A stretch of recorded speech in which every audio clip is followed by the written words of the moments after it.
ஜெபம். அன்பின் பரலோக பிதாவே, உம்மை நன்றியோடு துதிக்கிறோம் அப்பா. ஸ்தோத்தரிக்கிறோம், நன்றி செலுத்துகிறோம். உம்முடைய அன்புக்காக, உம்முடைய கிருபைக்காக, உம்முடைய இரக்கங்களுக்காக நன்றி அப்பா. உம்முடைய கிருபை பெரியது, உம்முடைய இரக்கம் மகா பெரியது தகப்பனே. நன்றி செலுத்துகிறோம். எங்களுக்கு என்ன என்ன தேவைகளோ எல்லாவற்றையும் சிலுவையில் செய்து முடித்திருக்கிறீர். இந்த சத்தியத்திற்கு நேராக எங்களை வழி நடத்தி கொண்டிருக்கிறீர். சத்திய ஆவியானவரே, வேதத்தின் இரகசியங்களை, மறைபொருட்களை எங்களுக்கு எளிமையாக நாங்கள் புரிந்து கொள்ளும் வகையில் எங்களுக்கு கற்றுக் கொடுக்கிறதற்காக நன்றியப்பா.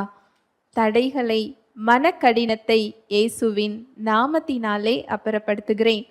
சத்தியத்தை தாழ்மையாக ஏற்றுக்கொள்ளக்கூடிய உணர்வுள்ள இருதயங்களை எங்கள் ஒவ்வொருவருக்கும் தருகிறதற்காய் நன்றி செலுத்துகிறேன். எங்கள் தேவைகளை அறிந்திருக்கிறீர். எங்களுடைய சூழ்நிலைகளை, எங்களுடைய ஏக்கங்களை, பாரங்களை, எங்களுடைய கேள்விகளை எங்களை காட்டிலும் நன்றாக அறிந்திருக்கிறீர். எங்களுக்கு ஏற்ற மன்னாவை தாரும். வார்த்தையாக நீர் கடந்து வருகிறதற்காய் நன்றி செலுத்துகிறேன். உம்முடைய வார்த்தையை அற்புதங்களினாலும் அடையாளங்களினாலும் உறுதிப்படுத்துகிறதற்காய் நன்றி செலுத்துகிறேன். என்னை முழுமையாக அர்ப்பணிக்கிறேன். இயேசுவின் மூலம் ஜெபிக்கிறேன் நல்ல பிதாவே, ஆமேன். Praise the Lord. ஹல்லேலூயா. நன்றி இயேசுவே. இன்றைக்கு நம்ம தியானிக்கிற சத்தியம் எல்லாம் முடிந்தது. நம்ம வருடம் பெரிய வெள்ளிக்கிழமைய அனுசரிக்கிறோம் இல்லையா? இந்த பெரிய வெள்ளிக்கிழமை அப்படின்னு சொன்ன உடனே நம்மளுடைய கண்களுக்கு முன்பதாக இயேசு கிறிஸ்துவோட சிலுவை பாடுகளும் அவருடைய மரணமும் நமக்கு என்ன செய்யும்? ஞாபகம் வரும். இதை ஒரு துக்கமாக நம்ம பார்த்துக்கிட்டு இருக்கிறோம். ஆனால் உண்மையிலேயே இது ஒரு துக்கமான நிகழ்வு அல்ல. சிலுவையில் நமக்கு என்ன என்ன தேவையோ அந்த மீட்பை கொடுத்திருக்கின்ற ஒரு செயல். அது அவருக்கு மிக கடினமான ஒரு செயல். ஆனால் நமக்கு மீட்பின் நற்செயல். அது ஒரு நற்செய்தி. நமக்கு ஒரு சந்தோஷத்தை கொடுத்த ஒரு செயல். எல்லாம் முடிந்தது.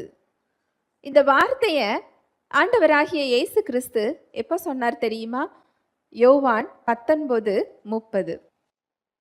இயேசு காடியை வாங்கின பின்பு முடிந்தது என்று சொல்லி தலையை சாய்த்து ஆவியை ஒப்பு கொடுத்தார். இயேசு காடியை வாங்கின பின்பு முடிந்தது என்று சொல்லி தலையை சாய்த்து ஆவியை என்ன செஞ்சாரா? ஒப்பு கொடுத்தார். இந்த முடிந்தது அப்படிங்கிற வார்த்தைக்கு கிரேக்க மொழியில டெட்டலஸ்டாய் அப்படின்னு சொல்லப்பட்டிருக்கும். இந்த வார்த்தையை தான் இயேசு கிறிஸ்து பயன்படுத்தினார். இந்த டெட்டலஸ்டாய் அப்படிங்கிற வார்த்தையோட அர்த்தம் என்னவென்றால் எல்லாம் முடிந்தது. செலுத்த வேண்டிய கடன்கள் எல்லாம் என்ன செய்யப்பட்டாச்சு? செலுத்தி முடிக்கப்பட்டது. இந்த டெட்டலஸ்டாய் அப்படிங்கிற வார்த்தை கணக்கு வழக்குகளில் பயன்படுத்தக்கூடிய ஒரு வார்த்தை. கடன் வாங்கும்போது அந்த வாங்கிய நபரோட பெயர்ல அந்த கடன் என்ன செய்யப்படும்?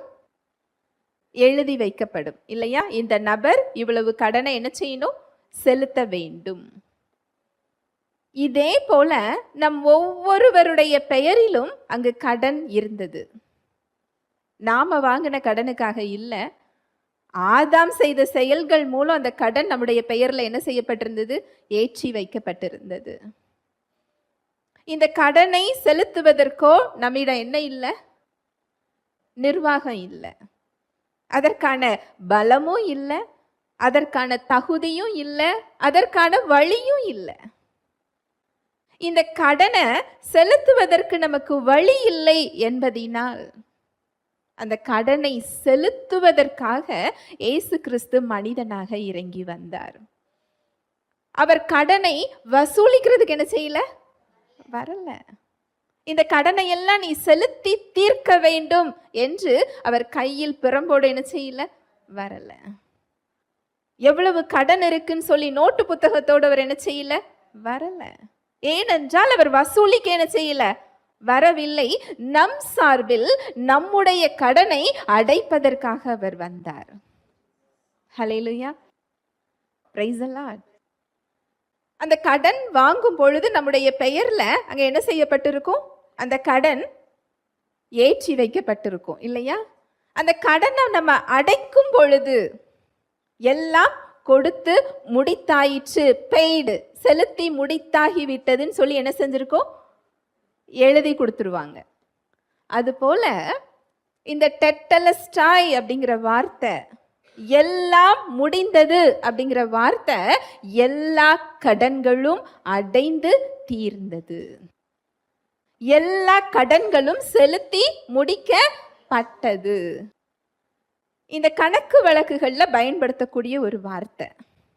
அடுத்து இஸ்ரவேல் மக்கள்ல பிரதான ஆசாரியர்கள் பயன்படுத்துகின்ற ஒரு வார்த்தை. பழைய உடன்படிக்கையில வருடந்தோறும் தங்களுடைய பாவத்திற்காக குற்ற நிவாரண பலி, பாவ நிவாரண பலி, சர்வாங்க தகன பலின்னு சொல்லி ஒவ்வொரு பலிகளை அந்த மக்கள் என்ன செய்யணும், கொடுக்கணும். இந்த பாவ நிவாரண பலிக்காக அவங்க விலங்குகள், ஆட்டுக்குட்டிகளை என்ன செய்யணும், கொண்டு போகணும். அப்படி கொண்டு போகும் பொழுது அந்த பிரதான ஆசாரியர் ஆட்டுக்குட்டியை கொண்டு போகிறவர்களை பரிசோதிக்க மாட்டார். பாவிகள் அவர் என்ன செய்ய மாட்டார், பரிசோதிக்க மாட்டார். எதை பரிசோதிப்பாரா, ஆட்டுக்குட்டியை பரிசோதிப்பாரா. நல்லா கவனிங்க, பாவிகளை என்ன செய்ய மாட்டாரா, பரிசோதிக்க மாட்டார். பலியாக கொண்டு செல்லக்கூடிய ஆட்டுக்குட்டியை என்ன செய்வாரா, பரிசோதிப்பாரா. அதுல எந்த பழுதும் இல்லை என்று தெரிந்தவுடன் அந்த பலிக்காக அதை ஏற்றுக்கொள்ளுவாராம்.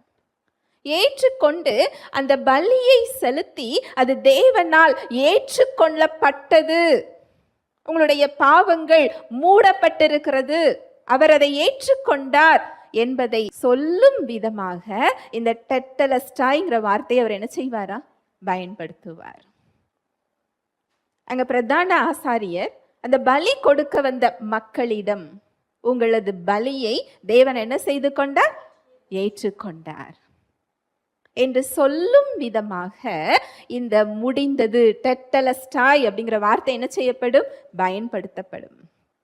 அடுத்து இராணுவத்துல இந்த வார்த்தை எதற்கு பயன்படுத்தப்படும் அப்படின்னு சொன்னா, இரண்டு நாடுகளுக்கு இடையே சண்டை போடும் பொழுது ஒரு நாடு இன்னொரு நாடை என்ன செய்யும், ஜெயிக்கும். ஒரு நாடு தோற்று போகும், இது வழக்கம். ஜெயித்த நாட்டின் இராணுவ தலைவன் அவருடைய தலைவர்கிட்ட போய் சொல்லுகின்ற வார்த்தை, எதிரி தோற்கடிக்கப்பட்டார்கள். முழுவதுமாக என்ன செய்யப்பட்டாங்க, தோற்கடிக்கப்பட்டார்கள் அப்படிங்கிறதற்காக இந்த வார்த்தையை என்ன செய்வாங்களா, பயன்படுத்துவாங்களா. இப்பேற்பட்ட ஒரு வார்த்தையை தான் இயேசு கிறிஸ்து சிலுவையில் என்ன செய்திருக்கிறார், சொல்லி இருக்கிறார். எல்லாம் முடிந்தது. எதை அவர் முடித்தார் என்று நீங்கள் தெரிந்து கொண்டால் நம்முடைய வாழ்க்கையே மாறக்கூடிய ஒரு சத்தியம். என்றைக்காவது நம்ம யோசிச்சு பார்த்துருக்கிறோமா, இந்த உலகத்தை படைத்தவர் நம்மை தேடி நாம் இருக்கின்ற இடத்திற்கு, இந்த உலகத்திற்கு வந்திருக்கிறார் என்றால் எதற்கு அவர் வந்தார்? நம்மை தேடி வந்தது மாத்திரம் இல்லை, அவர் அநியாயமாக அங்கு குற்றம் சாட்டப்பட்டு அங்கு சிலுவையில் ஒரு அகோரமான ஒரு மரணத்தை அவர் சந்தித்திருக்கிறார் என்றால் எதற்காக? அவர் ரத்தம் சிந்தி இருக்கிறாரே, என்னை மீட்க வந்தேன் என்று சத்தியம் சொல்லுகிறதே, எதிலிருந்து அவர் என்னை மீட்டிருக்கிறார்? இதை நம்ம தெரிந்து கொள்ளும் பொழுது அந்த மீட்பின் பலன்களை நீங்க என்ன செய்ய முடியும், அனுபவிக்க முடியும். நீங்க அவரை விசுவாசிக்கும் பொழுதே மீட்பை என்ன செய்து கொள்வீங்க, பெற்றுக்கொள்வீங்க. ஆனா எதிலிருந்து அவர் மீட்டு கொண்டிருக்கிறார், எதை அவர் முடித்தார் என்பதை நீங்கள் அறிந்து கொள்ளும் போது அந்த பலனை உங்களால் என்ன செய்ய முடியும், அனுபவிக்க முடியும். தெரியாத ஒரு பலனை நம்மளால என்ன செய்ய முடியாது, அனுபவிக்க முடியாது. எதிலிருந்து நம்மை மீட்டிருக்கிறார், எதை முடித்திருக்கிறார் என்றால் ஆதாம் மூலமாக வந்த பாவத்தினால். இந்த பாவம் அப்படிங்கிறது நீங்கள் நினைப்பது போல ஒரு செயல் அல்ல. பாவம் என்பது ஒரு நிலை, ஒரு இயல்பு. பசுமாடு புல் சாப்பிடும் இல்லையா? புல் சாப்பிடுறது அதோட இயல்பு. ஒரு சிங்கம் மாமிசம் சாப்பிடும். சிங்கம் மாமிசம் சாப்பிடுறது அதனுடைய இயல்பு. அதுபோல இந்த பாவம் அப்படிங்கிறது ஒரு இயல்பு, ஒரு ஆவிக்குரிய நிலை. அது அங்கு ஆதாம் பாவத்திற்குள்ளாக செல்லும் பொழுது இந்த பாவ இயல்பை அவர் என்ன செய்து கொள்ளுகிறார்? பெற்றுக்கொள்ளுகிறார். அதனாலதான் பாவ செயல்கள் இந்த உலகத்துக்கு என்ன செய்து வருது. அதன் விளைவாக தேவன் அன்புள்ளவர். எவ்வளவு அன்புள்ளவர் தெரியுமா? சத்தியம் சொல்லுது, அவர் உலகத்துல எத்தனையோ படைப்புகள் அவர் படைத்திருக்கிறார். படைத்தவற்றை எல்லாம் அவர் நல்லது என்று கண்டார்னு வேதம் சொல்லுது. பிரம்மாண்டமாக சூரியனை படைத்திருக்கிறார், சந்திரனை படைத்திருக்கிறார், கடல், மலை, இயற்கை காட்சிகள் ஒவ்வொன்றும் அழகாக இருக்குது. ஆனா சத்தியம் சொல்லுது, மனிதனை பிரமிக்கத்தக்க அதிசயமாய் உண்டாக்குனாராம். ஹல்லேலூயா, பிரைஸ் தி லார்ட். மனிதனை பிரமிக்கத்தக்க அதிசயமாய் அதிக ஜாக்கிரதையோடு பார்த்து பார்த்து உருவாக்கினார்னு வேதம் சொல்லுது. fearfully and wonderfully made அப்படின்னு சொல்லப்பட்டிருக்கும். அப்படின்னா ஜாக்கிரதையாக உருவாக்கினார். பார்த்து பார்த்து நம்மளை என்ன செஞ்சிருக்கிறாரா? செய்திருக்கிறார். அதனாலதான் வசனம் சொல்லுது, உள்ளங்கையில் உன்னை நான் என்ன செஞ்சிருக்கிறேன்? வரைஞ்சு வச்சிருக்கிறேன். உன்னோட மதில்கள் எல்லாம் என் முன்பாக இருக்கிறது. உனக்காக நான் நன்மையான திட்டத்தை வைத்திருக்கிறேன். அவரோட அன்பு நமக்கு புரிகிறது இல்லை. நமக்கு ஒரு பிரச்சனை வரும்போது, ஒரு சூழ்நிலை எதிராக இருக்கும் பொழுது, இதையெல்லாம் தேவன் ஏன் அனுமதித்தார்னு நினைக்கிறோம். ஆனா அவருடைய வசனம் சொல்லுது, உள்ளங்கையில் அவர் நம்மளை என்ன செஞ்சிருக்கிறாரா? வரைந்து வைத்திருக்கிறார். மதில்கள் அவர் முன்பாக இருக்கிறது. நம்ம இப்பதான் சிசிடிவி கேமராவெல்லாம் பயன்படுத்துறோம். அவர் எப்பவோ என்ன செஞ்சிருக்கிறாரு? பயன்படுத்தி கொண்டிருக்கிறார். அவருடைய பார்வையில வைத்திருக்கிறார். இத்தனை விசேஷித்தமானவர்களாக உங்களை என்னையும் அவர் பார்க்கிறார். ஒவ்வொருவரும் தனித்தனியாக அவர் பார்வையில் விசேஷித்தமானவர்கள். அவருக்கு யாரும் ஒருத்தங்க தான் ரொம்ப முக்கியம் அப்படின்னு இல்லை. அவர்கிட்ட பட்சபாதம் இல்லை. ஒவ்வொருவரும் விசேஷித்தமானவர்கள் தான். ஒவ்வொருவரும் அவருக்கு ஸ்பெஷல் தான். ஒவ்வொருவரையும் தனித்தனியாக அறிந்திருக்கிறார். தனித்தனியாக அவர் பராமரிக்கிறார். அவருடைய படைப்பு இவ்வளவு விசேஷித்தமான ஒரு படைப்பு ஒரு மீட்க முடியாத ஒரு இடத்திற்கு செல்லுகிறது.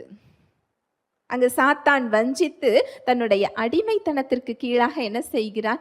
கொண்டு வருகிறான். இந்த இடத்துல என்னுடைய சொன்ன பேச்ச மனிதன் கேட்கவில்லை என்று தேவன் அதை அழித்து விட்டு இன்னொரு உலகத்தையும் மனிதனை என்ன செஞ்சிருக்கலாம்? படைத்திருக்கலாம். ஆனா தேவன் அதை என்ன செய்யல. சாத்தானிடமிருந்து அந்த அதிகாரத்தை வாங்கி, ஏன் நீ மனிதனை ஏமாற்றினாய், வஞ்சித்தாய்ன்னு சொல்லி கேட்டு அந்த அதிகாரத்தை வாங்கி கொடுத்திருக்கலாம். அதையும் அவர் என்ன செய்யல. மூன்றாவதாக அதை சரி செய்வதற்காக அவரே மனிதனாக இறங்கி என்ன செய்கிறார்? வருகிறார்.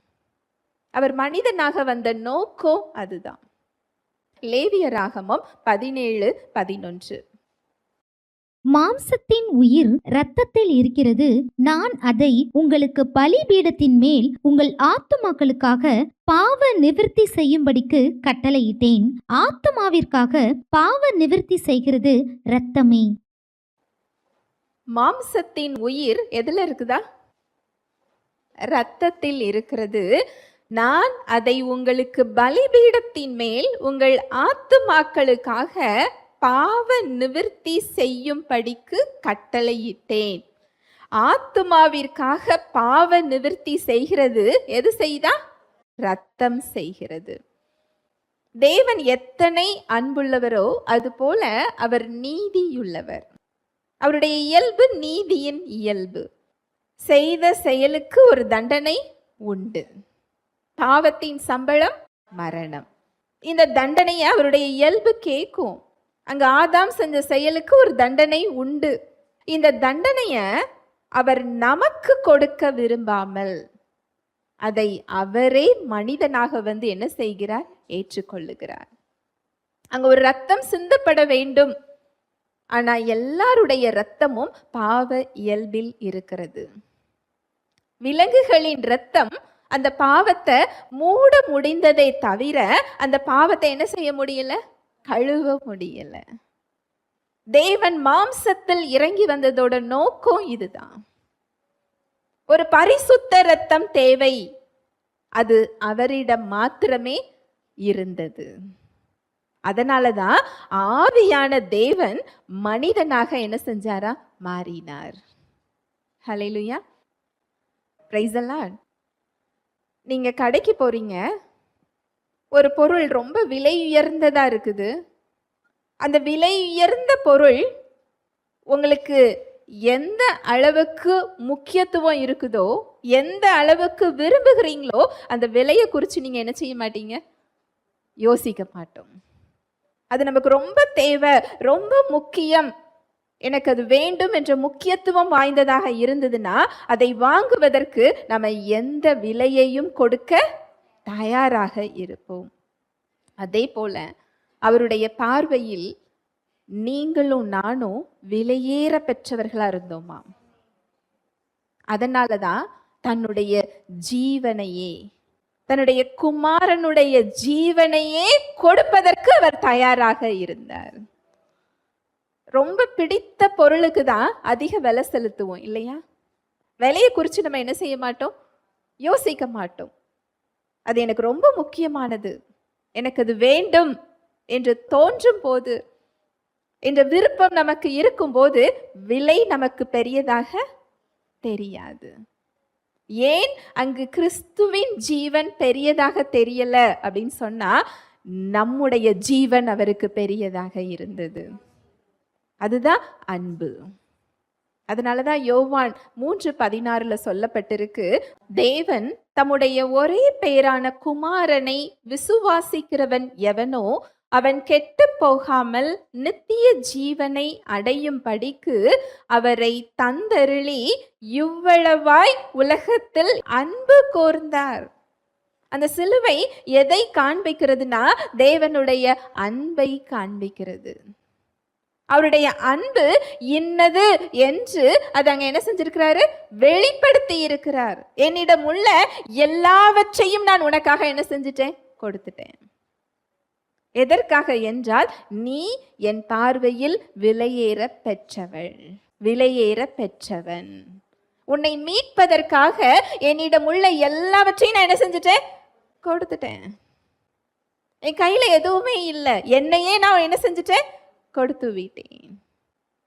எதற்காக என்றால், மீட்பதற்காக. சாத்தானுடைய அடிமைத்தனத்திலிருந்து நம்மை மீட்பதற்காக அங்கு அந்த பலி தேவைப்பட்டது.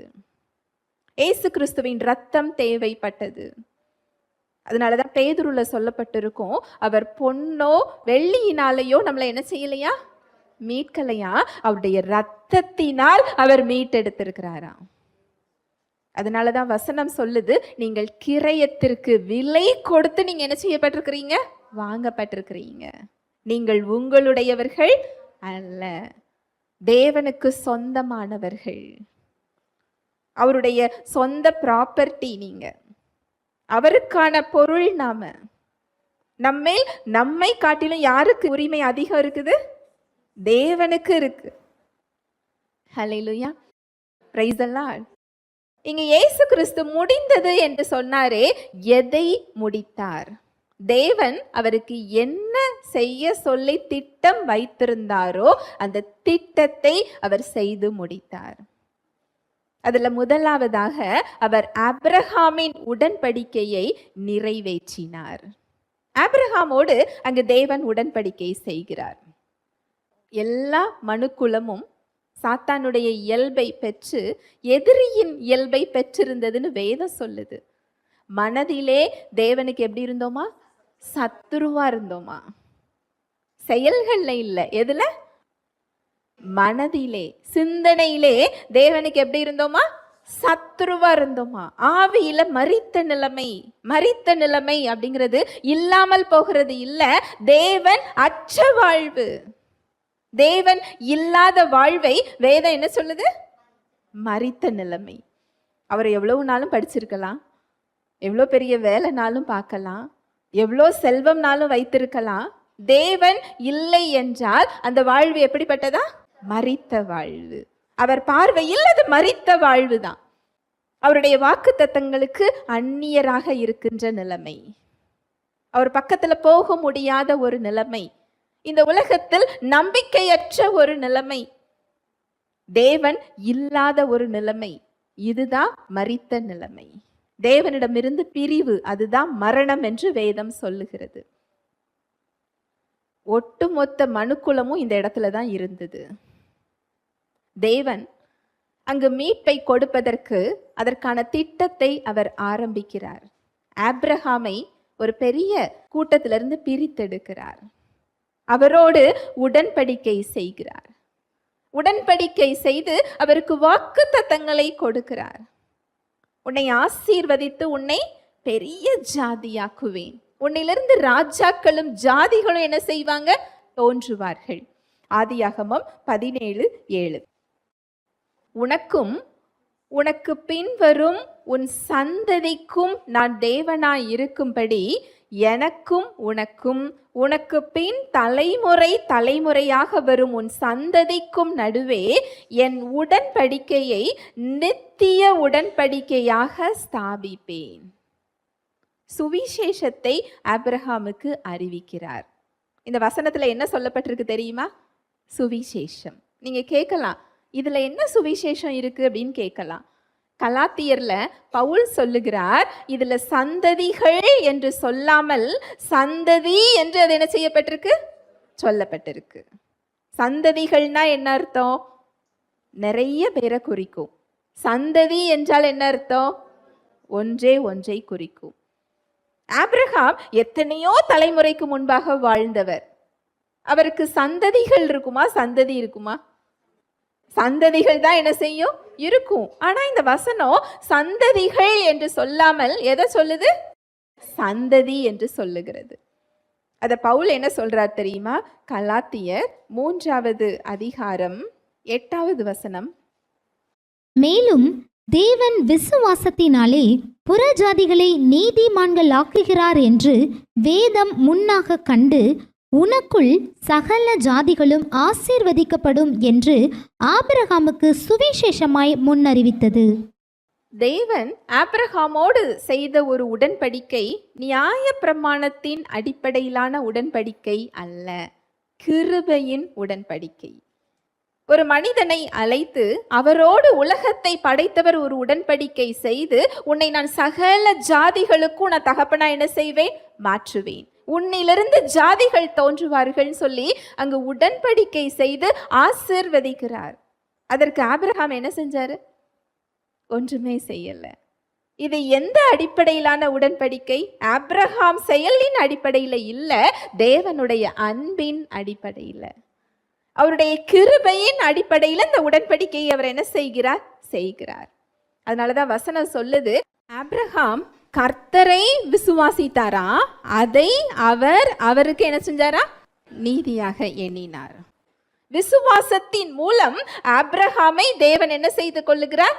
ஏற்றுக்கொள்ளுகிறார். விசுவாசத்தின் மூலம் தேவனால் மக்கள் ஏற்றுக்கொள்ளப்படுவார்கள். கிறிஸ்துவை விசுவாசிக்கிறதன் மூலம் தேவன் மக்களை என்ன செய்து கொள்ளுவார்? ஏற்றுக்கொள்ளுவார் என்ற சுவிசேஷத்தை இங்க அவர் என்ன செய்கிறார்? சொல்லுகிறார். அது மாத்திரம் இல்ல, 16 பாருங்க. ஆபிரகாமுக்கும் அவருடைய சந்ததிக்கும் வாக்குத்தத்தங்கள் பண்ணப்பட்டன. சந்ததிகளுக்கு என்று அநேகரை குறித்து சொல்லாமல் உன் சந்ததிக்கு என்று ஒருவனை குறித்து சொல்லி இருக்கிறார். அந்த சந்ததி கிறிஸ்துவே. சந்ததிகள் என்று அநேகரை சொல்லாமல் சந்ததி என்று ஒருவரை தான் அது என்ன செய்யப்பட்டிருக்கு? சொல்லப்பட்டிருக்கு. அந்த சந்ததி யாரா? கிறிஸ்து.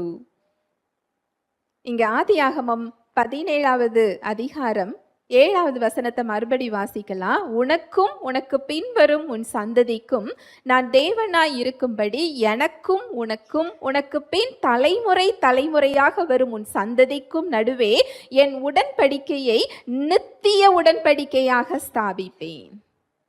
சுவிசேஷத்தை அறிவிக்கிறார். உன்னுடைய சந்ததியில் இயேசு கிறிஸ்து வருவார். அவர் மூலமாக நான் உன்னோடு என்ன செய்ய போறேன்? நித்திய உடன்படிக்கையை ஏற்படுத்த போகிறேன். இந்த உடன்படிக்கை பாதியிலே முடிந்து போகாது. சிறிது காலத்துக்கு மாத்திரம் இல்லை, என்றென்றைக்குமான ஒரு உடன்படிக்கை இப்பொழுது இயேசு கிறிஸ்துவின் மூலம் அப்படிதான் ஏற்படுத்தப்பட்டிருக்கிறது. இங்கு ஆபிரகாமுக்கு தேவன் எதை முன் அறிவித்தாரோ அது சிலுவையில் என்ன செய்யப்பட்டுச்சா? நிறைவேற்றப்பட்டது. அங்க ஈசாக்கை பலி கேட்கிறார்.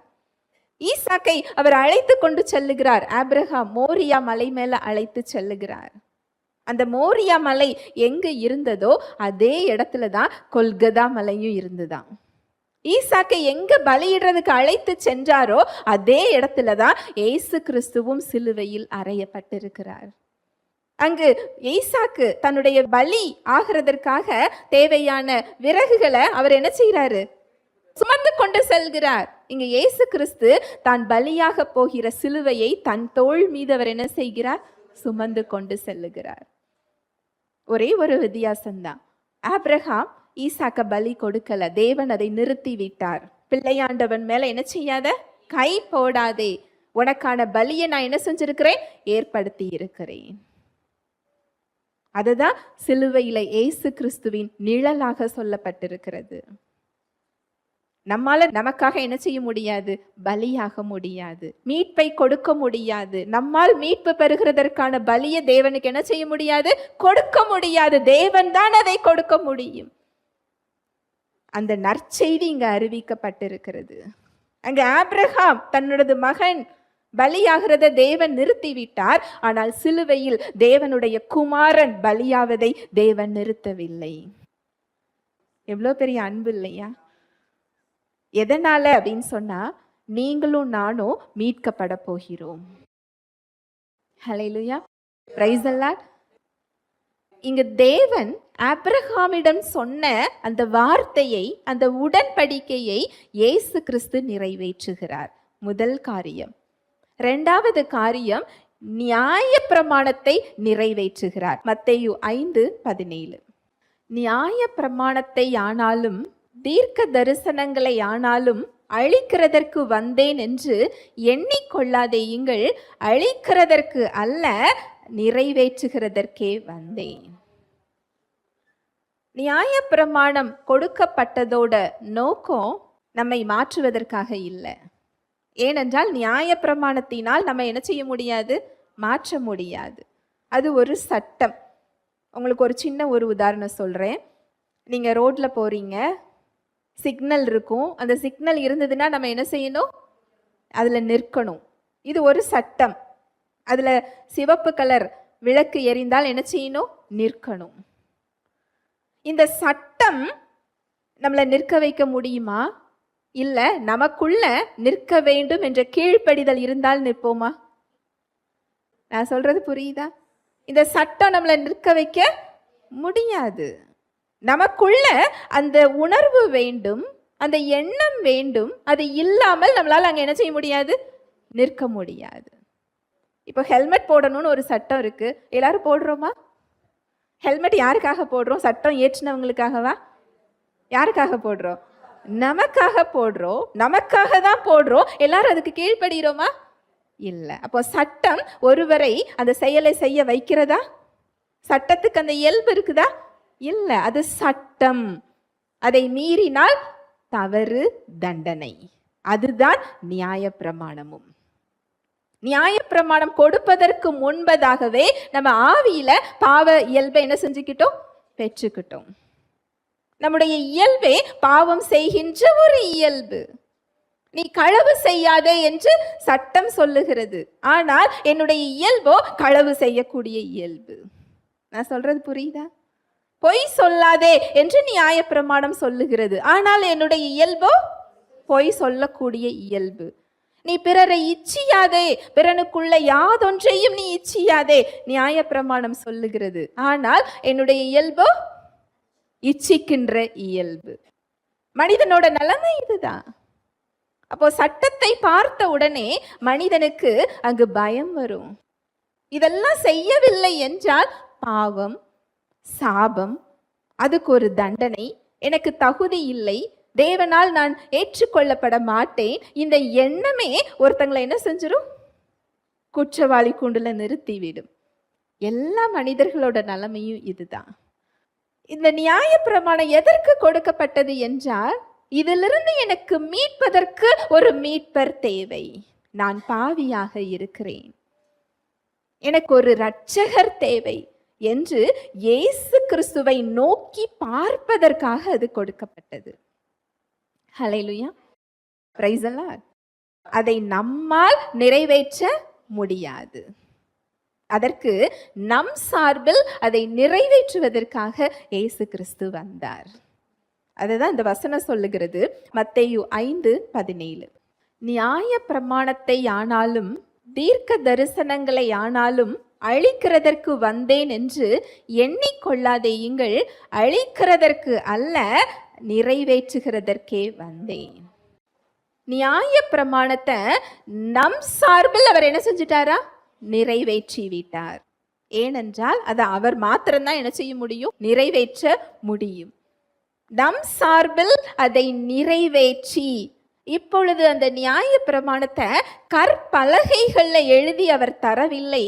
இப்பொழுது நமது புதிய ஆவியில் அந்த கட்டளைகள் என்ன செய்யப்பட்டிருக்கு? எழுதப்பட்டிருக்கு. ஆவியானவரே அதுல வழி நடத்துகிறதற்காக நமக்குள்ள என்ன செய்கிறார்? வாழ்ந்து கொண்டிருக்கிறார். நம்ம நியாய பிரமாணத்துக்கு கீழானவர்கள் அல்ல, நம்ம ஆவியானவருக்கு கீழானவர்கள், கிருபைக்கு கீழானவர்கள். நியாய பிரமாணத்தின்படி நான் செய்யவில்லையே என்று யாரும் உங்களை என்ன செய்ய முடியாது? குற்றப்படுத்த முடியாது. இதுல இருந்து நமக்கு ஒரு விடுதலை அவர் என்ன செய்திருக்கிறார்? கொடுத்திருக்கிறார். நன்றாக கவனிக்கணும். நீங்க நியாய பிரமாணத்தை செய்யக்கூடாது, அது தவறு என்று நான் என்ன செய்யல சொல்லல. நான் இதை செய்யணுமோ, தேவன் என்னை ஏற்றுக்கொள்வதற்கு நான் இதை செய்யக்கூடாதோ, இதை செய்ய வேண்டுமோ, இப்படி சட்டம் நமக்கு கொடுக்கப்படவில்லை. ஆவியானவர் நமக்கு என்ன செய்யப்பட்டிருக்கிறார்? கொடுக்கப்பட்டிருக்கிறார். நம் சார்பில் இயேசு கிறிஸ்து அதை என்ன செஞ்சிட்டாரா? நிறைவேற்றி விட்டார். அந்த வெற்றியை நம் பெயரில் அவர் கொடுத்திருக்கிறார். அந்த தகுதி, அவரது தகுதியை நமக்கு என்ன செஞ்சிருக்கிறார்? கொடுத்திருக்கிறார். ஒருவரால ஏற்றுக்கொள்ளப்படுவதற்கு ஒரு தகுதி வேண்டும் இல்லையா? ஒரு கிளாஸ்ல இருந்து இன்னொரு அடுத்த கிளாஸ்க்கு நம்ம போறதுக்கு நம்ம எக்ஸாம் எழுதி தானே போவோம் இல்லையா? அதுல பாஸ் பண்ணாதான் அடுத்த கிளாஸ்க்கு என்ன செய்ய முடியும்? போக முடியும். அந்த தகுதி நம்ம ஜெபிக்கும் போது நமக்கு ஒரு உணர்வு வருகிறது இல்லையா? இதை பெற்றுக்கொள்றதுக்கு எனக்கு தகுதி இருக்கா? உங்களுக்கு அந்த எண்ணம் வருதா இல்லையா? இதை நீ கேட்கிறையே, இதை தேவன் உனக்கு கொடுப்பாரா? அதை பெற்றுக்கொள்வதற்கு உனக்கு தகுதி இருக்கிறதா? இப்படி எண்ணம் வருகிறது இல்லையா? இந்த தகுதியை தான் சிலுவையில் அவர் கொடுத்திருக்கிறார். ஹல்லேலூயா, பிரைஸ் தி லார்ட். நியாய பிரமாணத்தை அவர் நிறைவேற்றி விட்டார், அதை அவர் முடித்து விட்டார். மூன்றாவதாக இந்த நியாய பிரமாணத்துல இன்னொரு பகுதி என்னவென்றால் பலியிட வேண்டும். அங்கே இஸ்ரவேல் மக்கள் வருடத்திற்கு ஒரு முறை அந்த பாவ நிவாரண பலி அவங்க என்ன செய்யணும்? பலியிட வேண்டும். இந்த விலங்குகளின் பலியை இந்த ஆசாரியர்கள், பிரதான ஆசாரியர்களின் பழக்கத்தை அவர் அங்கு நிறைவேற்றி முடித்து விட்டார். இன்றைக்கு ஆலயத்துக்கு போகும்போது ஆட்டுக்குட்டியோட போறோமா? ஏன் போகல? இந்த பழக்கம் சிலுவையில் முடித்து வைக்கப்பட்டது. அவர் அன்று செய்யவில்லை என்றால் இன்றைக்கு அப்படிதான் நம்ம என்ன செய்யணும்? போகணும். அந்த விலங்குகளோட ரத்தம் பாவங்களை கழுவ முடியாது. அந்த ரத்தம் என்ன செய்தது என்றால் பாவங்களை என்ன செஞ்சுதான்? மூடியது. அங்க பிரதான ஆசாரியர் அவர்தான் மனிதனுக்கும் தேவனுக்கும் இடையிலே மத்தியஸ்தரா இருந்தார். அந்த பலியிட்டு தேவனிடமிருந்து அந்த ஆசீர்வாதங்களை பெற்றுக்கொள்ளக்கூடிய ஒரு நபராக அங்க பிரதான ஆசாரியர் இருந்தார். இங்க இயேசு கிறிஸ்துவோ மகா பிரதான ஆசாரியராகவும் பலியாக கூடிய தேவ ஆட்டுக்குட்டியாகவும் இரண்டாகவுமே அவர் என்ன செஞ்சிருக்கிறாரா? இருந்திருக்கிறார். நான் சொல்றது புரியுதா உங்களுக்கு? அந்த பிரதான ஆசாரியரால தானே பலியாக முடியாது. அப்படியே பலியானாலும் அது தேவனால என்ன செய்ய முடியாது? ஏற்றுக்கொள்ள முடியாது. அவர் பலி ஆடாக ஒரு ஆட்டுக்குட்டியை தான் என்ன செய்ய முடியும்? பலியிட முடியும். அது அவரோட வேலை. பிரதான ஆசாரியரோட வேலை பலியிடுவது. அதை பிரதான ஆசாரியர்கள் மாத்திரம்தான் செய்ய முடியும். ராஜாக்கள் அதை என்ன செய்ய முடியாது? செய்ய முடியாது. எத்தனையோ ராஜாக்கள் அதை செய்து தேவனுடைய திட்டத்திலிருந்து வழி விலகி போனவங்க இருக்கிறாங்க. அதற்குரிய தண்டனையை பெற்றவங்க இருக்கிறாங்க. ராஜா மக்களை ஆள வேண்டும் தேவனுடைய சித்தத்தின்படி. பிரதான ஆசாரியர்கள் தேவனுக்கு பலி கொடுக்கிற வேலையை செய்யணும். இப்படிதான் தேவன் நியமித்திருந்தார். இங்க இயேசு கிறிஸ்துவோ மகா பிரதான ஆசாரியராக அந்த பலியிடுகிற வேலையிலையும் மகா பிரதான ஆசாரியராக இருக்கிறாரா, பலியாக கூடிய ஆட்டுக்குட்டியாகவும் இருந்தாரா. அந்த சிஸ்டத்தை அவர் அங்கு செய்து முடித்து விட்டார். இன்ம தேவனிடம் செல்வதற்கு எனக்கு ஒரு பிரதான ஆசாரியர் மனிதர்கள்ட்ட தேவையில்லை. ஒரு ஆட்டுக்குட்டி என் பாவத்தை மூடுறதுக்கு தேவையில்லை. மகா பிரதான ஆசாரியராக அவரே அதை நிறைவேற்றி முடித்து விட்டார். ஹல்லேலூயா, பிரைஸ் தி லார்ட்.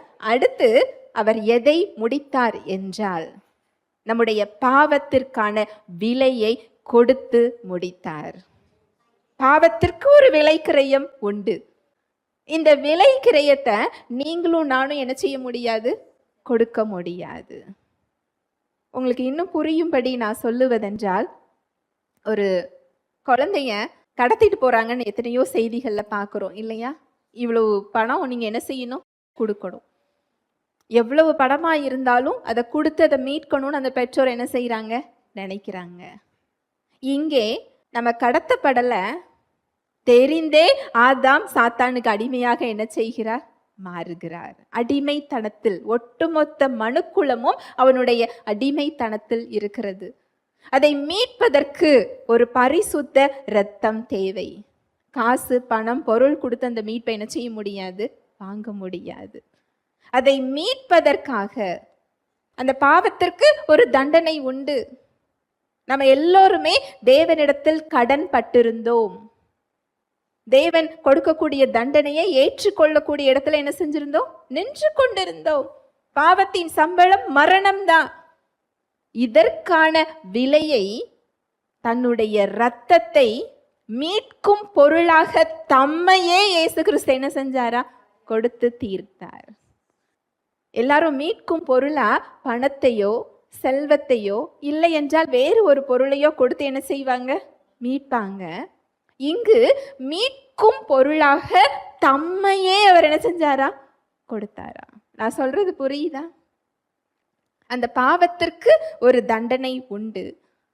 அந்த தண்டனை கொடுத்து தீர்க்கப்பட்டது. நீங்கள் யாருக்கும் கடனாளிகள் இல்லை. சாத்தான் உங்களை குற்றப்படுத்த முடியாது. சட்டப்படி அவனிடமிருந்து நீங்கள் விடுதலை ஆகி விட்டீர்கள். அவனுக்கு சட்டப்படி உங்க சரீரத்தின் மேல, உங்க வாழ்க்கை மேல, உங்க மேல எந்த அதிகாரமும் கிடையாது. இதைதான் அவர் அங்க செய்து முடித்திருக்கிறார். நம்ம மேல அவனுக்கு அதிகாரம் கிடையாது. எப்படி நம்ம வாழ்க்கைக்குள்ள அவன் வந்தான்? பாவத்தின் மூலமாக, அந்த வழியின் மூலமாக உள்ளே வந்தான். அதற்கான கடனையே இயேசு கிறிஸ்து முடித்து விட்டார். கொடுத்து செட்டில் பண்ணிட்டாரு. இனிமே என் பிள்ளைங்க மேல உனக்கு என்ன கிடையாது? அதிகாரம் இல்லை. எல்லாம் முடிந்தது. கணக்கு தீர்க்கப்பட்டது. அதுவும் ஏசாயால சொல்லப்பட்டிருக்கு, 2 மடங்கு அவர் என்ன செஞ்சிருக்கிறாரா? கொடுத்திருக்கிறாரா. சட்டப்படி 1 மடங்கு என்றால் அவர் எத்தனை மடங்கு கொடுத்திருக்கிறாரா? 2 மடங்கு. ஆதாமோட இயல்பு உங்களுக்கு கிடையாது. உங்களுக்குள்ள இப்ப இருக்கிறது தேவ இயல்பு. இயேசு கிறிஸ்துவின் இயல்பு உங்களுக்கு கொடுக்கப்பட்டிருக்கிறது. சட்டப்படி என்ன செய்யணுமோ அது செய்து முடிக்கப்பட்டிருக்கிறது. எபேசியர் 1:7. அவருடைய கிருபையின் ஐஸ்வரியத்தின்படியே இவருடைய இரத்தத்தினாலே பாவ மன்னிப்பாகிய மீட்பு இவருக்குள் நமக்கு உண்டாயிருக்கிறது. அவருடைய கிருபையின் ஐஸ்வரியத்தின் படியே இவருடைய இரத்தத்தினாலே பாவ மன்னிப்பாகிய மீட்பு கிறிஸ்துவுக்குள் நமக்கு உண்டாயிருக்கிறது. அந்த மீட்பு கிறிஸ்துவுக்குள்ள நமக்கு என்ன செய்யப்பட்டாச்சா? கொடுக்கப்பட்டாச்சா? பாவ மன்னிப்பு உங்களுக்கு கொடுக்கப்பட்டிருக்கிறது. இதற்கான விலை கிரயத்தை நீங்கள் செலுத்த தேவையில்லை. இயேசு கிறிஸ்து சிலுவையில் என்ன செய்து விட்டார்? செலுத்தி விட்டார். அவர் செய்த தவறுகளுக்காக அவர் என்ன செய்யவில்லை. வசனம் சொல்லுகிறது 2 கொரிந்தியர் 5:21. நாம் அவருக்குள் தேவனுடைய நீதியாகும் படிக்கு பாவம் அறியாத அவரை நமக்காக பாவமாக்கினார். அவர் செஞ்ச தவறுக்காக அந்த தண்டனையை அவர் என்ன செய்யல? பெறல. பாவமே அறியாத அவர் நாம் தேவனால் ஏற்றுக்கொள்ளப்படும் படிக்கு, தேவனுடைய நீதிங்கிறது தேவனோட பிள்ளை என்ற இடத்தை நாம் பெறும் படிக்கு, தேவ இயல்பை நாம் பெறும் படிக்கு, அவர் பக்கத்தில் செல்லக்கூடிய தகுதியை நான் பெறும் படிக்கு பாவம் அறியாத அவர் நமக்காக என்ன செய்யப்பட்டாரா? பாவமாக்கப்பட்டார். இன்னும் சொல்ல போகிறது என்னவென்றால், நாம நிற்க வேண்டிய இடத்துல நமக்கு பதில் அவர் நின்றார். நம்முடைய பாவங்கள் அவர் மீது என்ன செய்யப்பட்டுச்சு? சுமத்தப்பட்டது. இதனாலதான் கெத்செமனேல இந்த பாத்திரம் என்னை விட்டு நீங்க கூடுமானால் நீங்கட்டும், ஆகிலும் என் சித்தத்தின் படி அல்ல உம்முடைய சித்தத்தின் படி ஆக கடவது. மரணத்தை பார்த்து அவர் அந்த வார்த்தையை சொல்லல. சுவிசேஷத்துல சொல்லப்பட்டிருக்கும் அவருடைய வியர்வை இரத்த துளியா மாறியதாம். மருத்துவம் சொல்லுகிறது ரொம்ப அதிகமான மன அழுத்தம், டென்ஷன் இருந்த ஒருவருக்கு தான் அந்த இடம் என்ன செய்யும்? வரும். அங்க எத்தனை ஒரு அழுத்தத்துல அவர் இருந்திருக்க முடியும் இல்லையா?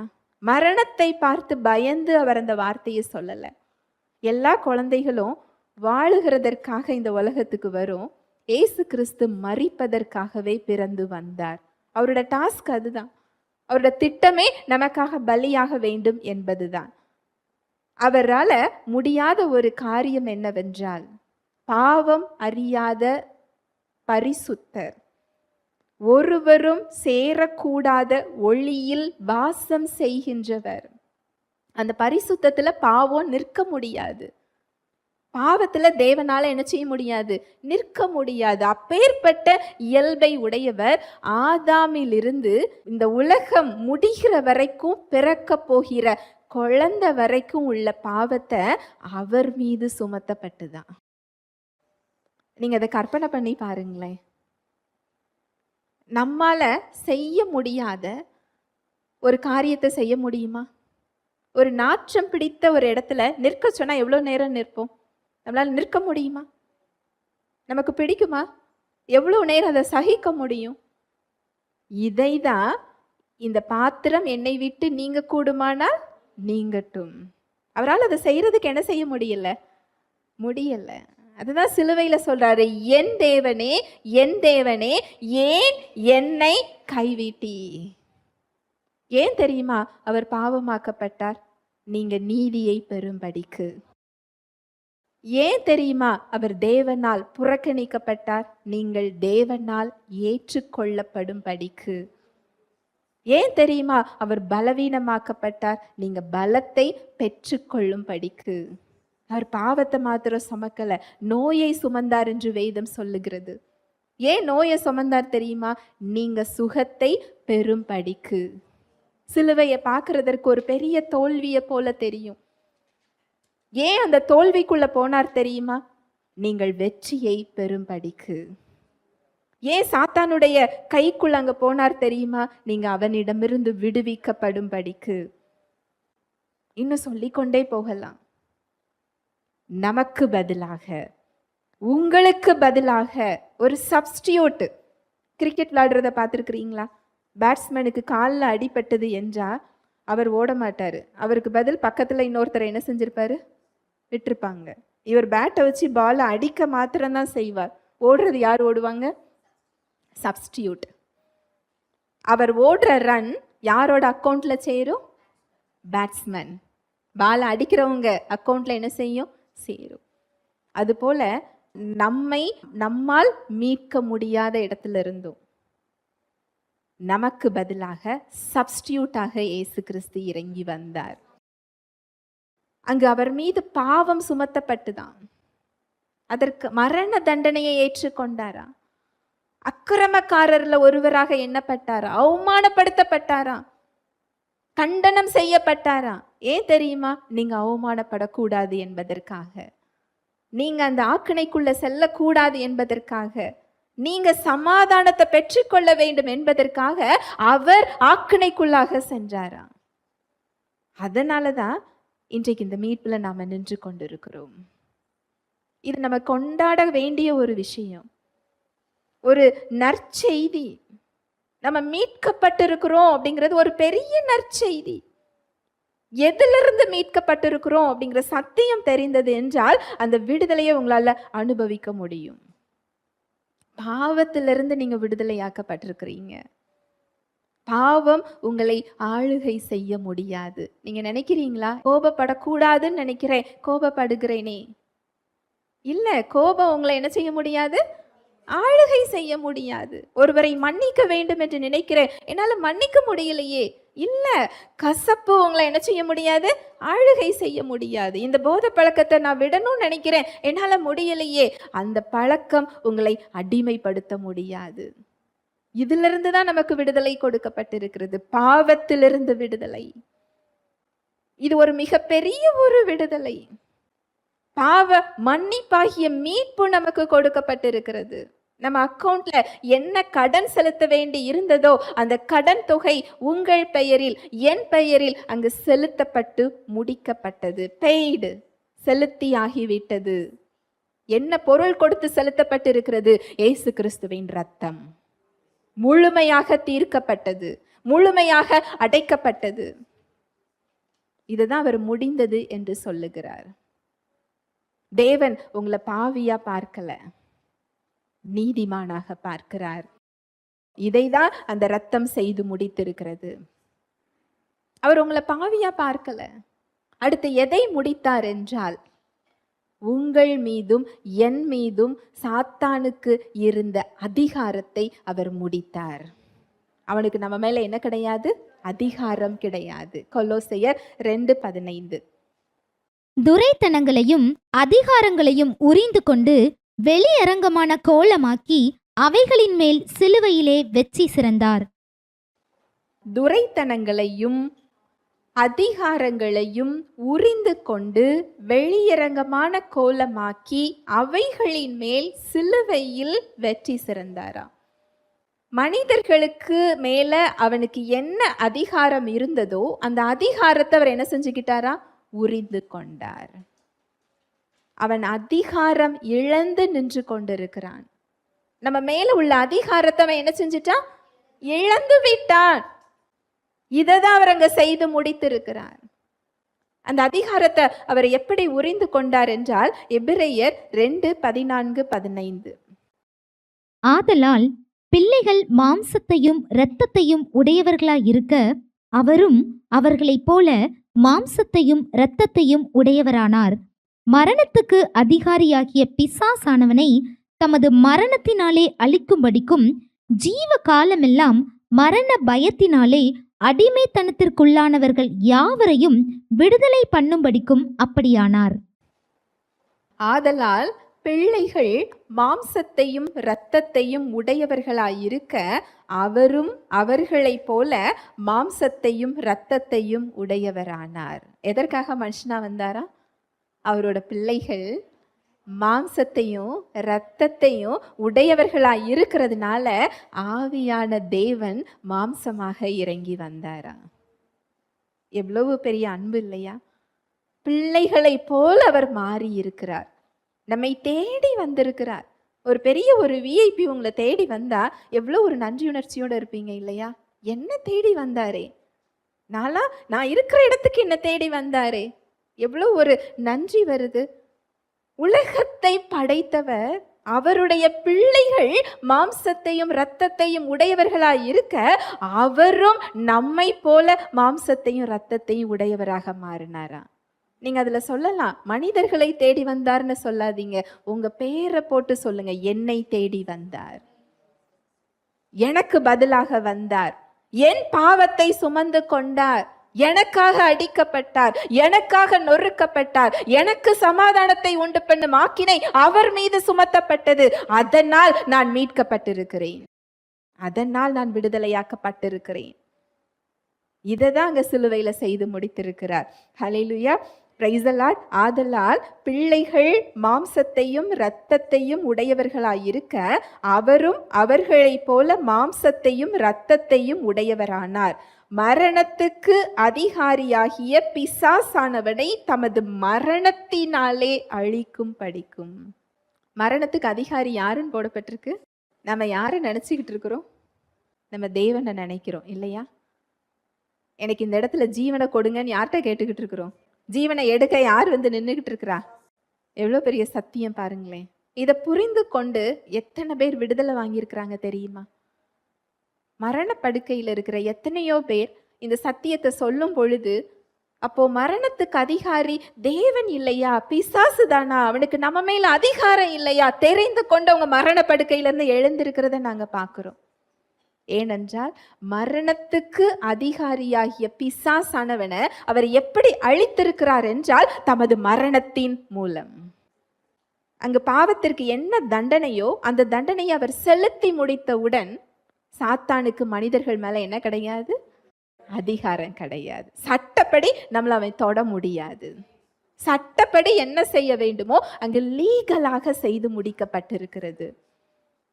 அவங்க பக்கத்துல என்ன செய்ய முடியாது? வர முடியாது. நீங்கள் இடம் கொடுத்தால் தான் அவன் வர முடியும். உங்க அறியாமை தான் நீங்க கொடுக்கின்ற இடம். அவருடைய வார்த்தையிலிருந்து நீங்க விலகி போறது தான் நீங்க கொடுக்கின்ற இடம். ஆனால் நீங்கள் தேவனுடைய பிள்ளையா இருக்கிறீங்க. உங்க இயல்பே வேற. நீங்க கீழிருந்து உண்டானவர்கள் அல்ல. எங்கிருந்து உண்டானவர்கள்? மேலிருந்து உண்டானவர்கள்.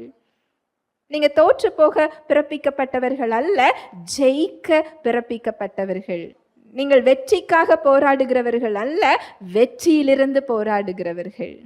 இதையெல்லாம் தான் இயேசு கிறிஸ்துவின் ரத்தம் செய்து முடித்திருக்கிறது. சாத்தானுடைய அதிகாரத்தை எப்படி உரிந்து கொண்டாரா?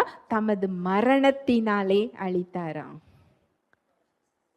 நாம போக வேண்டிய இடத்துக்கு அவர் போனாராம். பாதாளம் வரைக்கும் சென்றாராம். எதற்கு பாதாளத்துக்கு போனாரு? நீங்களும் நானும் பாதாளத்துக்கு செல்லக்கூடாது என்று. எப்பேற்பட்ட அன்பு இல்லையா? எப்பேற்பட்ட ஒரு தியாகம் இல்லையா? அவர் போகக்கூடிய இடம் அது இல்லை. 3 நாட்கள் ஏன் அங்க இருக்கணும் அவர்? அங்கு சுவிசேஷத்துல சொல்லப்பட்டிருக்கு, யோனாவை போல மனுஷகுமாரனும் பூமியின் இருதயத்துல இருக்க வேண்டும். 3 நாட்கள். ஏன் அவர் பாதாளம் போகணும்? நீங்களும் நானும் பாதாளம் செல்லக்கூடாது. அங்கு மனுக்குலத்திற்கான பாவம், அதற்கான தண்டனை எத்தனை தீர்க்கப்பட வேண்டுமோ அத்தனையும் அவர் மீது தீர்த்து முடித்த பிறகு அவர் மறுபடியும் உயிரோடு எழும்புகிறார். சிலுவையில நடந்தது இதுதான். இப்ப சொல்லுங்க, இது துக்கமான செய்தியா சந்தோஷமான செய்தியா? சந்தோஷமான செய்தி. நம்மை தேடி தெய்வம் வந்திருக்கிறார். அவர் செஞ்சது 1 2 இல்லை, இன்னும் சொல்லிக்கொண்டே போகலாம். இன்றைக்கு நான் சொல்லிக்கொண்டே இருக்கலாம். நோயை சுமந்து விட்டார். சத்தியம் சொல்லுகிறது எல்லா நோய்களும் அவர் மீது சுமத்தப்பட்டது. நோய்க்கு உங்க மேல அதிகாரம் கிடையாது. அது இயேசு என்ற வார்த்தையை சொன்னா உங்களை விட்டு அது என்ன செய்யணும்? போய்தான் ஆகணும். உங்களோட இயல்பு அப்படிப்பட்ட ஒரு இயல்பு. அவர் சுமந்து முடித்த பிறகு நாம் ஏன் சுமக்க வேண்டும்? திருடன் திருடவும் கொல்லவும் அழிக்கவும் வருகிறான். அவன் வருகின்ற வழி பொய் சொல்லுகிறவனாக இருக்கிறான். உங்களுடைய அடையாளம் நோயின் இயல்பு இல்லை. அவருடைய தழும்புகளால் சுகமாக்கப்பட்ட இயல்பை நீங்க பெற்றிருக்கிறீங்க. நோயிலிருந்து உங்களுக்கு விடுதலை கொடுக்கப்பட்டிருக்கு. மரண பயத்திலிருந்து உங்களுக்கு விடுதலை கொடுக்கப்பட்டிருக்கு. பாவத்திலிருந்து உங்களுக்கு விடுதலை கொடுக்கப்பட்டிருக்கிறது. இதையெல்லாம் அவர் செய்து முடித்திருக்கிறார். அவர் செய்து முடிச்சிட்டாரு. ஆனால் இன்றைக்கும் விசுவாசிகள் நோய்க்கும் பாவத்துக்கும் மரணத்துக்கும் எப்படி இருந்துகிட்டு இருக்கிறோம்? அடிமையா இருக்கிறோம். இது தேவனை கனப்படுத்துற ஒரு செயலா இல்ல.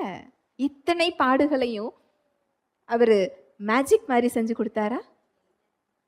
என்கிட்ட வருகின்ற மக்கள் கிட்ட நான் கேட்கிற கேள்வி, தேவன் மனிதனாக இறங்கி வருகிறது எளிதான காரியமா கடினமான காரியமா என்று நான் கேட்பேன். கடினமானது, அது எளிது இல்லை. அது லேசான காரியம் கிடையாது. சத்தியம் சொல்லுது, இந்த உலகத்தையே படைத்த ராஜாதி ராஜா கர்த்தாதி கர்த்தர் அடிமையின் கோலம் எடுத்தாராம். அவருக்கு என்ன அவசியம்? அவருக்கு என்ன தேவை? பரலோகத்துல ஓயாமல் அங்கு தேவதூதர்களும் சேராபீன்களும் பரிசுத்தவான்களும் மூப்பர்களும் பரிசுத்தர் பரிசுத்தர் சொல்லி 24 மணி நேரம் அவர் என்ன செஞ்சுக்கிட்டு இருக்கிறாங்களா? துதித்து பாடி புகழ்ந்துகிட்டு இருக்கிறாங்க. அந்த இடத்த விட்டுட்டு நம்மை தேடி ஒரு எதிரியின் கோட்டைக்குள்ள தேவ வல்லமையில இல்ல, மனித பலத்தில் அவர் இறங்கி வந்தார். அப்படி என்றால் எத்தனை அன்பு செய்திருக்க வேண்டும்? இங்க வந்தது மாளிகையில் அரசாளவா வந்தா இல்ல, மாட்டு தொழுவத்தில் இறங்கி வந்தார். ராஜாக்களோடவா உட்கார்ந்திருந்தார்? ஆயக்காரரோடும் பாவிகளோடும் உட்கார்ந்திருந்தார்.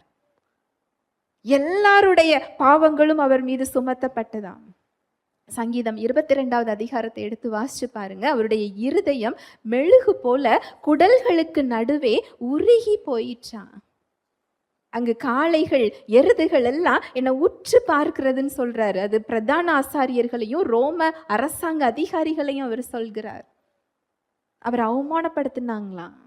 அவர் நேசிச்ச மக்கள் முன்பாக, பெண்கள் முன்பாக அவர் மேல உமிழ்ந்தாங்களாம், காரி துப்புனாங்களாம், கண்ணை கெட்டி விட்டு அடித்து விட்டு யார் அடித்தா சொல் என்றாங்களாம், சிலுவையிலிருந்து இறங்கி வா என்று சொன்னாங்களாம். வசனம் சொல்லுது, அவர் யாரையும் பயமுறுத்தாமல் இருந்தார்னு சொல்லப்பட்டிருக்கு. அப்படின்னா என்ன அர்த்தம் தெரியுமா? ஒரு நிமிஷத்துல எல்லாரையும் அவரால் என்ன செய்ய முடியும்? ஊதி தள்ளி விட முடியும். அடிக்கப்படும்படி கொண்டு செல்லுகின்ற ஆட்டுக்குட்டியை போல வாய் திறவாமல் இருந்தாரா. இத்தனை பாடுகளும் எதற்காக? உங்களுக்காக, எனக்காக. இந்த அவமானங்களை எல்லாம் கஷ்டப்பட்டு அவர் எதிர்கொள்ளல. வேண்டா வெறுப்பாக இல்லை, ஏதோ நான் இந்த மக்களை படைச்சிட்டேன் வேற வழி இல்லை அப்படின்னு சொல்லி அவர் காப்பாற்ற வரல. தனக்கு முன்பாக இருந்த சந்தோஷத்தின் பொருட்டு அதை அவமானமாக எண்ணலையா? எவ்வளோ பெரிய ஒரு அன்பு! இத்தனை பாடுகளையும் அவர் சந்தோஷமாக எதிர்கொண்டிருக்கிறார். அந்த சிலுவை மரணம் ஒரு பெரிய கோரமான ஒரு மரணம். அவர் சரீரத்துல குத்தி கிழிக்கப்பட்டதை கூட அவர் பெரிதாக பொருட்படுத்தி இருக்க மாட்டார். அந்த பாவம் எல்லாம் அவர் மீது சுமத்தப்பட்டு ஆவியில ஒரு மரித்த நிலைமைக்கு நாம இருந்த இடத்துக்கு அவர் வந்தார் பாருங்க. அது அவரால் ஏற்றுக்கொள்ள முடியாத ஒரு நிலைமை. அவர் படைத்த படைப்புகள் எல்லாம் அதை பார்க்க சகிக்காமல் இருண்டு போய் இருந்ததுன்னு வேதம் சொல்லுது. வானம் எப்படி இருந்ததா? இருண்டு போயிருந்ததா. ஏனென்றால் தன்னை படைத்தவருடைய இந்த பாடுகளை அதால என்ன செய்ய முடியல? பார்க்க முடியவில்லை. இப்பேற்பட்ட ஒரு இடத்துக்கு சென்றுதான் இந்த மீட்பை நமக்கு அவர் கொடுத்திருக்கிறார். இந்த ரத்தம் நம்மளுக்கு என்ன செஞ்சிருக்கு? அவர் எதை முடித்தார் என்றால், தேவனை விட்டு பிரிந்திருந்த நாம், அவருடைய பிரசன்னத்துக்கு செல்லக்கூடிய தகுதியை இழந்திருந்த நாம், அந்நியர்களாகவும் அவருக்கு எதிரிகளாகவும் இருந்த நம்மை தேவனோடு ஒப்புரவாக்கிட்டாராம்.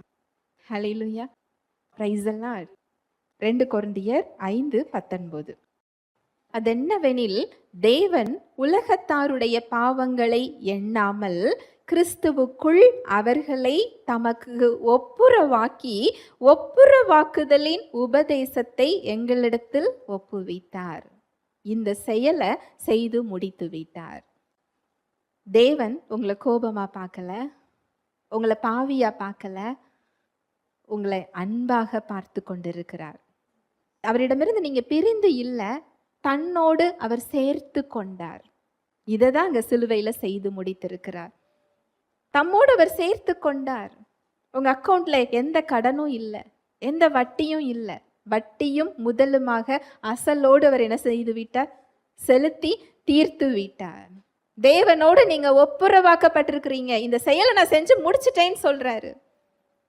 அங்க ஏதேன் தோட்டத்துல பாவத்திற்கு கீழாக சென்றவுடன் அந்த பாவ இயல்போடு ஜீவ விருட்சத்தின் கனியை புசித்து அவங்க என்றென்றைக்குமாக உயிரோட இருக்கக்கூடாது. அந்த பாவ இயல்போடு மரணமே இல்லை என்றால் அந்த மனிதனோட நிலைமை என்ன?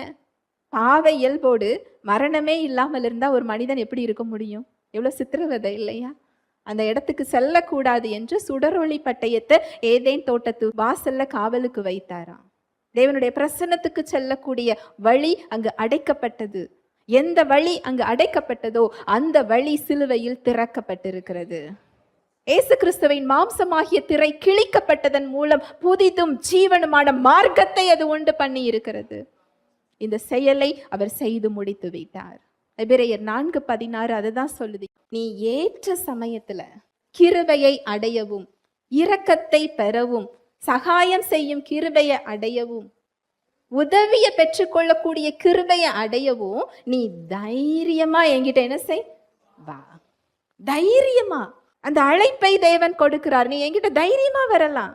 ஏனென்றால் இயேசு கிறிஸ்து எல்லாவற்றையும் செய்து முடித்திருக்கிறார். தைரியமா போகலாம். நான் பாவி இல்லை, நான் கிறிஸ்துவின் தகுதியை பெற்றிருக்கிறேன். என்னோட தகுதி கிறிஸ்துவே என்னோட தகுதியாக இருக்கிறார். நான் நீதிமானாக இருக்கிறேன், நான் பாவி அல்ல. எனக்கான கடன்கள் தீர்க்கப்பட்டது என்று தைரியமா தேவன்கிட்ட என்ன செய்யலாமா? போகலாமா? தைரியமாக, அடிமையாக இல்லை, பிள்ளையாக செல்லக்கூடிய அந்த இடத்தை இயேசு கிறிஸ்து என்ன செய்திருக்கிறார்? செய்து முடித்திருக்கிறார். ஜெபிக்கலாம். அன்பின் தகப்பனே, உம்மை நன்றியோடு துதிக்கிறோம் அப்பா, ஸ்தோத்தரிக்கிறோம், நன்றி செலுத்துகிறோம். உம்முடைய அன்புக்காக, உம்முடைய கிருபைக்காக, உம்முடைய இரக்கங்களுக்காக நன்றி அப்பா. எப்பேற்பட்ட பாக்கியத்தை எங்களுக்கு நீங்க தந்திருக்கிறீங்க. இந்த சாக்கியத்திற்காக நன்றி. எங்களை தேடி வந்து எங்களை அன்பு செய்த எங்கள் அன்பின் தெய்வமே, நாங்கள் மாம்சத்தையும் இரத்தத்தையும் உடையவர்களாய் இருக்க நீரும் எங்களைப் போல மாம்சத்தையும் இரத்தத்தையும் உடையவராக மாறினீர். மரணத்துக்கு அதிகாரியாகிய பிசாசானவனை உமது மரணத்தினால் நீர் அழித்திருக்கிறீர். ஜீவ காலமெல்லாம் மரண பயத்திற்கு உள்ளானவர்களை விடுதலையாக்கும்படி எங்களுக்கு இந்த செயலை நீர் செய்து முடித்திருக்கிறீரப்பா. நன்றி செலுத்துகிறோம். எங்களுடைய கடன்கள் சிலுவையில் அடைக்கப்பட்டது, எல்லாம் செலுத்தி தீர்க்கப்பட்டது. நாங்கள் கடனாளிகள் அல்ல. கிறிஸ்துவே எங்களது கடன்களை அடைத்திருக்கிறார். நாங்கள் பாவி அல்ல. இயேசுவின் இரத்தம் அதற்கான விலை கிரயத்தை செலுத்தி இருக்கிறது. நாங்கள் நீதிமான்களாக்கப்பட்டிருக்கிறோம். நாங்கள் அடிமை அல்ல. இயேசு கிறிஸ்துவின் இரத்தம் எங்களை தேவனுடைய பிள்ளையாய் மாற்றி இருக்கிறது. நாங்கள் தோற்று போனவர்கள் அல்ல. இயேசு கிறிஸ்துவின் இரத்தம் எங்களை வெற்றியாளராக மாற்றி இருக்கிறது. நாங்கள் ஆவியில் மரித்து போனவர்கள் அல்ல. இயேசு கிறிஸ்துவின் இரத்தம் எங்களை ஆவியில் மறுபடியும் உயிர்ப்பித்திருக்கிறது. இத்தனை செயல்களையும் அவர் சிலுவையில் செய்து முடித்திருக்கிறார். ஆபிரகாமின் உடன்படிக்கையை அவர் நிறைவேற்றி இருக்கிறார். நியாய பிரமாணத்தை அவர் நிறைவேற்றி இருக்கிறார். அந்த விலங்குகளின் பலியை அவர் நிறுத்தி இருக்கிறார், செய்து முடித்திருக்கிறார். எங்களுடைய பாவத்தை சுமந்து கொண்டார். எங்களுக்காக பாவமாக்கப்பட்டிருக்கிறார். பாவ மன்னிப்பை கொடுத்திருக்கிறார். அதற்கான விலை கிரயத்தை செலுத்தி தீர்த்திருக்கிறார். நோயிலிருந்து விடுதலை கொடுத்திருக்கிறார். தேவனோடு ஒப்புரவாக்கி இருக்கிறார். இதையெல்லாம் செய்து முடித்துவிட்டு முடிந்தது என்று சொல்லி இருக்கிறார். நன்றி செலுத்துகிறோம் அப்பா. இத்தனை பெரிய பாக்கியத்திற்காக நன்றி. இதை அறிந்து கொள்ள செய்தீரே, இதை புரிந்து கொள்ள செய்தீரே, இந்த சத்தியத்தை அறிந்து கொள்ளக்கூடிய கிருபையை நீர் கொடுத்திருக்கிறீரே அப்பா.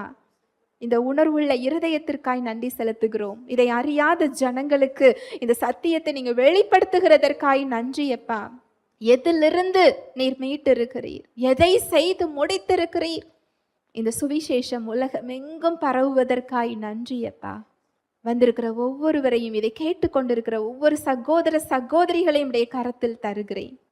இது சந்தோஷமான நற்செய்தி. நாங்கள் சாத்தானுடைய அடிமைத்தனத்திலிருந்து மீட்கப்பட்டிருக்கிறோம்.